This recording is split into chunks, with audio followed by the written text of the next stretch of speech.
ओम नमो भगवते वासुदेवाय। आमलकी एकादशी और इसको रंग भरी एकादशी भी कहा जाता है। कथा शुरू। होलिका दहन के 4 दिन पूर्व फागुन के शुक्ल पक्ष की इस एकादशी का नाम आमल की एकादशी है। इन दिनों आंवले के वृक्ष में भगवान का निवास रहता है, इसलिए आंवले के वृक्ष के नीचे बैठकर भगवान की पूजा करने और आंवला खाने तथा दान करने का विशिष्ट महत्व है। ब्रह्माजी वशिष्ठ और महाराज मदांता के मध्य संवाद रूप में है इस एकादशी की कथा। त्रेता युग में एक दिन महाराज मदांता ने महर्षि वशिष्ठ जी से अनुरोध किया, हे मुनीश्वर, यदि आप मुझसे प्रश्न है तो कृपा पूर्वक मुझे कोई ऐसा व्रत बतलाइए जिसको करने से मेरा सब प्रकार से कल्याण हो।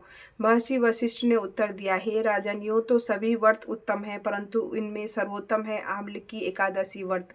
फागुन मास के शुक्ल पक्ष की इस आमलिका एकादशी का व्रत करने से सभी पाप नष्ट हो जाते हैं। इस व्रत को करने से 1000 गायों के दान करने के बराबर पुण्य प्राप्त होता है। इस बारे में एक कथा मैं आपको सुनाता हूँ, ध्यान पूर्वक सुनिए।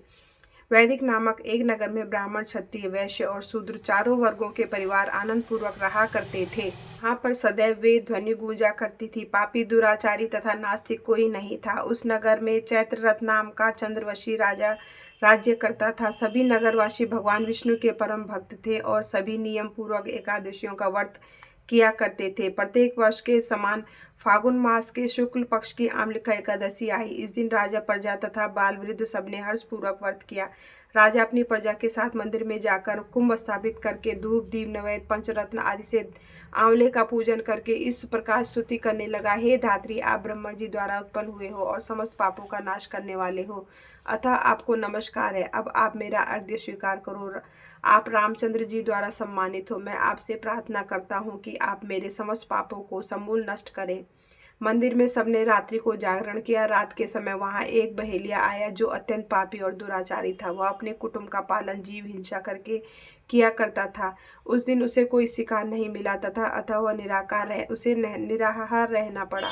भूख तथा प्यास से अत्यंत व्याकुल वह बहेलिया मंदिर के एक कोने में बैठ गया और विष्णु भगवान तथा एकादशी महात्म्य की कथा सुनने लगा।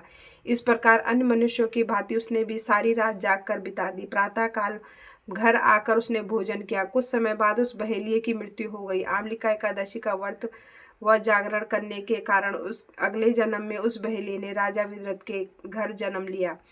उसका नाम वसुरथ रखा गया। युवा होने पर वह चतुर्णी सेना तथा धन धान्य से युक्त होकर 10,000 ग्रामों का पालन करने लगा। वह तेज में सूर्य के समान, कांति में चंद्रमा के समान, वीरता में भगवान विष्णु के समान और क्षमा में पृथ्वी के समान था।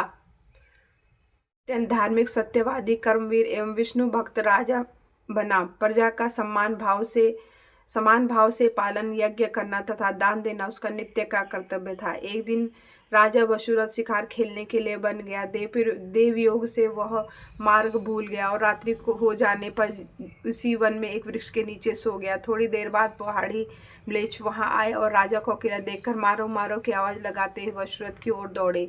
वे म्लेच्छ कहने लगे कि इसी दुष्ट राजा ने हमारे माता पिता, पुत्र पौत्र आदि अनेक संबंधियों को मारा तथा देश से निकाल दिया, अतएव इसको अवश्य मारना चाहिए। ऐसा कहकर वे म्लेच्छ अस्त्रों का प्रहार करने लगे। अनेक अस्त्र शस्त्र राजा के शरीर पर गिरते ही नष्ट हो जाते और उनका वार पुष्पों के समान प्रतीत होता। वह उन म्लेच्छों के अस्त्र शस्त्र उल्टा नहीं पर प्रहार करने लगे, जिससे वे घायल होने लगे। इसी समय राजा को भी मूर्छा आ गई। उस समय राजा के शरीर से एक दिव्य स्त्री उत्पन्न हुई। वह स्त्री अत्यंत सुंदर वस्त्रों तथा आभूषणों से अलंकृत थी, मगर उसकी भ्रुकुटी टेढ़ी थी और आंखों से लाल लाल अग्नि निकल रही थी।